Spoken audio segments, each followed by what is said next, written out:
I'm not normally lost for words, but I am now. This week, I'm so incredibly honoured to have the biggest history lesson I've ever had in the club. I'm joined by the one and only Andy Topley. Are we winking? The Heener batsmen were given out for picking up the ball and throwing it at Malcolm Johnson. What? Yeah, 4 in a row. What? Have you ever hit a century? Yeah, I've got quite a few. Yeah, a few. Yeah. I went to Zambia for a year and I played 110 games of cricket. Right, Toppers, thank you very much for joining me. Mm-hmm. How are you? I'm very well, thank you. Much the better for being here this evening. I know. It's always nice to be down there, isn't it? It is, very good, yeah. Even if it is still cold. Thanks, Cotters. Very cold. I'm joking, Cotters, sorry. So basically, like I say sort of every week with everyone, I always like to know a bit about you, a bit about your time at the club, but obviously you have a myriad of stories and things to share about the club. So first off, when did you get involved in the club, and how long have you been involved down here at Derby? My first game was in the summer of 1975. About 50 years actually. Gosh. I think it was about end of June 1975. I got involved. I'd been playing league and university cricket until then. And my first job was on graduation, was with the architects department at county offices. And I met some of the older viewers of this will recognise the name Tony Twiggs, who I think was chairman or secretary of the club. And he said, why don't you come and have a look? And I did, and just fell in love with the place. And that was that? And that was it. Rest is history. Gosh, I didn't realise it was 50 years ago. Yeah, 50 years. And you've played cricket your entire life, I presume? Or? Yeah, I think my first schools cricket and my first league cricket was when I was 14. Okay. Playing in Sheffield in the South Riding League. A bit of an odd situation. It was on the outskirts of Sheffield, which had been Derbyshire. Oh, right, when I was born. So I was playing lots of cricket in Yorkshire, but couldn't, sort of do trials for Yorkshire. Oh, right, okay. There was this odd situation where I was captaining the Sheffield under-19 side, but playing for Derbyshire. Oh, right, as you do, yeah, gosh. And was that quite an interesting mix then, sort of both of those? It was, yeah. It was the cricket, the league cricket was pretty high standard, but it was the old days when there were a lot of mining teams, very good sides, and steelworks teams, and they played the game very fairly but very hard. Yeah. So it was a great start. And was the standard of cricket in 1975 similar to what you just said down here? Sort of quite a tough game. Yes, it was. I mean, the thing about Derby was you walk onto the ground and look at it and think, you want to play here. So that was it. Yeah, that's what any new member that I've spoken to over the past few years has said exactly that. They've been to other clubs, they come here and you just there's something about it. Absolutely. Yeah. So in the 50 years this year, I didn't realise it was 50 years. What's sort of something that's changed most about the club? Obviously, the extension. Something that sticks out in your mind. I think that the biggest change is that it's become a lot more of an inclusive club. I don't mean that in any sort of what you might say woke sense or anything like that, but I think when I first came here, it was more of a localised club. It was there for cricket, even though there was hockey being played with Derwent on here.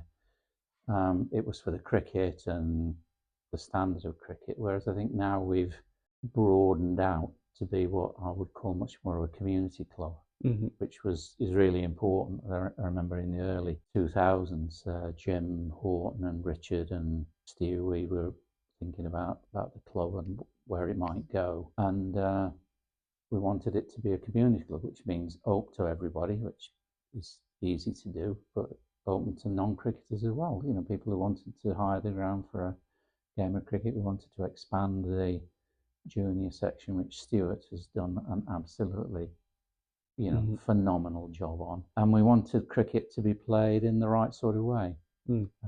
Play for the sake of the game. We wanted it always to be pretty harmonious. There's a lot of falling out in cricket clubs. Unfortunately, I can't remember that happening over the last 30 years. And being very much part of the community. So, in those early, about 2010, 2013, we were Community Club of the Year in Derbyshire. We got people who were, Stuart was Derbyshire Community Coach of the Year. We'd got Jim Horton and Bob Winthrop were both Derbyshire Cricket Personalities of the Year. Wow. So there was a great, and we instituted the Spirit of Cricket Trophy. Business about cricket must be played for the love of the game, for the betterment of the game. Yeah. And that was all incredibly important at that time. Wow. And I think, when people say it always feels friendly, it does, and it's great to be down here, but there's a lot behind it. Yeah. A lot that's gone into making that happen. Yeah, by everybody. So I didn't realise that we'd won all those awards. Yeah, those I'll years be looking here in the case. They're all there. I hope we can get that on camera if it's on there. Yeah. But even like looking at the club now, like you just said, we still feel that here. Yes. Yes, it's a cricket club, but I wouldn't say we're predominantly cricket. If that makes sense. That's right. I mean, it'd be nice if we did a little bit better, but it's not a straight choice between doing better or being a community club. So I would like us to do a bit better, but I think the grounding of the club is far more important, quite frankly. Yeah. So. Yeah, that's very true. That's very true. And this is going to be a bit of a tough ask to do on the spot. Over your 50 years, what would you say has been a standout moment to you that you can remember personally? There may be more than one. In my cricketing career? Yes, down here at Darley. Yeah. What's a standout moment to you?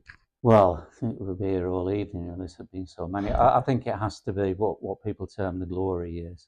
1982, I think it was, about 86, when we won 3 premierships, 2 or 3 cup finals, a couple of Derbyshire Cups. Wow.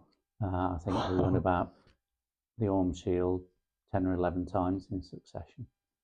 As you do, yeah. So those years, yeah. Those were, winning the Premier League 3 times was brilliant. Wow, yeah. And playing a side of incredibly accomplished players. Players like Bob and the batting side, Bob, Richard Johnson and Malcolm Johnson and lots of great bowlers, Derek Talaga, Jim Horton, and playing in a team that was winning. Yeah. And having fun winning. Yeah, exactly. So that was brilliant. Gosh, I didn't realise those glory years went on for that long, and when we ended up winning that much. God, if only we could do that now. It'll come again. Yes, yeah, hopefully. So sort of vice versa as well. What would you say is sort of the most bizarre thing you've ever seen down here? I like to ask that because it kind of digs a bit deeper into the club as a whole. Bizarre things, not many actually. I remember we were playing Hina once when wasn't down here, but Darley was playing Hina. Hina was always a very needly match, Darleydale, and there was an almighty row over a wicket that had been taken. The batsman was given out. The Hina batsman was given out for picking up the ball and throwing it at Malcolm Johnson. And there was a long time between the incident happening and the appeal going off, and the umpire gave the guy out. Well, you can imagine all hell that was thinking. Several of our players left the square with a cricket stump in their hands, just in case. That is understandable. God. Just launching the ball. Gosh, wow. Thankfully I've not seen that. That's quite interesting time. Gosh, did you have a game? Yeah, I was going to say, did you end up winning the game? We won the game. Yeah. Okay, well, that's all the better for that. Yeah. You've probably played in all sorts of conditions, Mm-hmm. what's sort of been your best or worst game that you can think of? Again, they're tough ones. I probably should have sent you a list before. I'm sorry. I'm Yeah. sorry. Well, winning the Premier League, clinching those titles, those games stick Yeah. very much. What was the second part of it? What was the question? To your sort of what's been your best or worst game? If Is that at Dali or in anywhere, Korea? yeah, in your career, I'm just trying to. The best game. I was in when I was at university. Went out to Zambia for a year, and I played 110 games of cricket in a year. What? And I played for the national side, and we nice. played against Rajasthan, and that was packed with Test players. You probably remember the names. The Nawab Patori was the India captain at the time. He was also captain of Cambridge and Sussex. He had one eye, great batsman. Okay. And I got him out in both innings. Wow. And Chandrasekhar, Patel, Sardesai, Solkar were all Test players at the time. I feel like I've heard these names. But, yeah. And playing against Chandrasekhar, who bowled a very, very fast leg break. Yeah. Batting against him was just, incredible. Oh, yeah. Seeing what he could do with the ball. Quite scary facing that? Or? Yes, it was, because you didn't know what was going to happen next. Yeah. But in cricketing terms, that's probably one of the 110 highlights. games in 1 year. Yeah. God. Yeah. That's something I could. On very hard pitches, which was fantastic. See, this is. It was like when I interviewed Charlotte. She kept the whole. I had no idea she went to Australia and played at the Gabba. Yeah. So he keeps everyone. I had no idea that you went to Zambia. Mm-hmm. So it keeps us so quiet. So this is why I love doing this, because Well, there you go. So intricate. But lots of games for Derbyshire under 19s. Lots of nice places. Various county grounds, and playing at Cambridge I loved. At Fenners in Derbyshire.